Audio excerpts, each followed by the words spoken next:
Quick break, and in fact we're going to go before the break we're going to go live to Paris, and Josh Frydenberg joins me now, the Liberal frontbencher who's been there for the International Energy Association conference. Josh Frydenberg, thanks for your time there. It's late in Paris, but to give us a sense of what the city is like right now as investigators continue to carry out hundreds of raids, not just across France but across Europe. Hi Kieran, there's a very sombre feeling here, still a sense of disbelief, and people are numbed by the tragic loss of life. I joined Ambassador Brady yesterday at the Bataclan Concert Hall Memorial site, where thousands of Parisians were lighting candles, writing notes, hanging French flags. There were photos of the victims and people were paying their respects. Many questions are being asked. How did this occur here in Paris, specifically after the deaths earlier this year at Charlie Hebdo and at the kosher supermarket? There is a sense that France has to steel itself for a long battle with Islamic extremism. Certainly President Hollande's words to a special joint sitting of the Parliament at the Palace yesterday were very defiant. He called for changes to the Constitution to extend the state of emergency, extra resources for police, a better European effort in dealing with migration, as well as the illegal trafficking of firearms, and many other measures that the French government is determined to take. So I think people still are in disbelief about the tragic loss of life in Europe.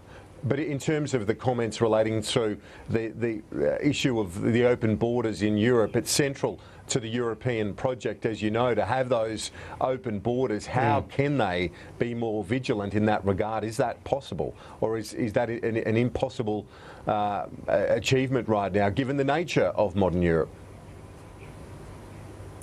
Well, as you know, you can take a train between capital cities and enter from one country into another and not be subject to any further security screening or checks. I think that will come under closer scrutiny in the weeks and months ahead, because clearly France knows that they're at war with Islamic extremism, and they know that they have to take tougher steps than they did after the Charlie Hebdo killings. So I think they'll do anything it takes to stop another repeat attack along the lines of what we saw last Friday night, where more than 120 are dead and more than 300 are badly injured. And German police this morning discovering a truck, reportedly discovered a truck as a truck bomb disguised as a rescue vehicle at this match between Germany and the Netherlands, which was cancelled, but in which in attendance was Angela Merkel, among other cabinet ministers. Yeah, I saw reports of that, and in fact I've just been at a dinner sitting on the same table as the French Foreign Minister Laurent Fabius, together with the US Energy Secretary and the head of the International Energy Agency, Fatih Birol. And we all were talking about those reports, and there's a sense that while Paris may have been the target and the victim just last week, other European capitals are now in the sights of ISIS or Daesh, as well as obviously the United States and particularly Washington. So I don't think we've seen the last of these threats, and certainly we have to combine with our friends and allies in Australia and elsewhere to do everything we can to stop them. Now, the Prime Minister and President Obama held talks in Manila overnight.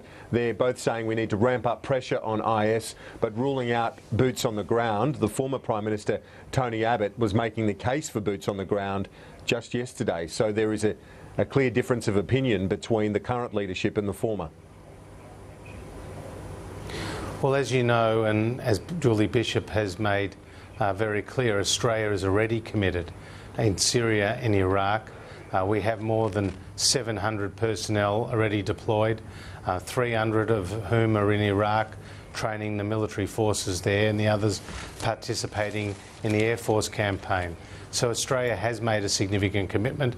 As for what the National Security Committee of Cabinet will decide and discuss in coming weeks, I don't know, but certainly Malcolm Turnbull has been very strong in not only his condemnation of these attacks, but also his determination to defeat the terrorist threat militarily, as well as to try to find a political solution as to what is a very, very dangerous predicament in Syria, which is a failed state with lots of ramifications.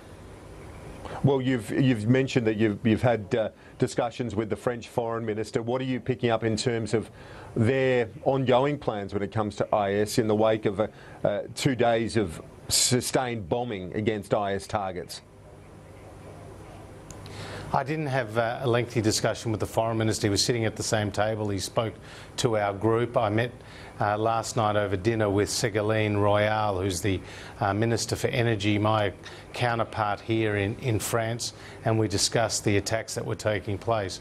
But certainly, you know, the extent of our discussions at the International Energy Agency has all been around how France will recover, how the community is defiant but also has a strong sense of disbelief, but at the same time how the world stands by France at this difficult time. And you know, Kieran, it was really important that this International Energy Agency meeting take place in light of what has happened, because if this meeting was cancelled, or if COP21, the climate change talks in a few weeks' time, were cancelled, then the terrorists would have had a small victory.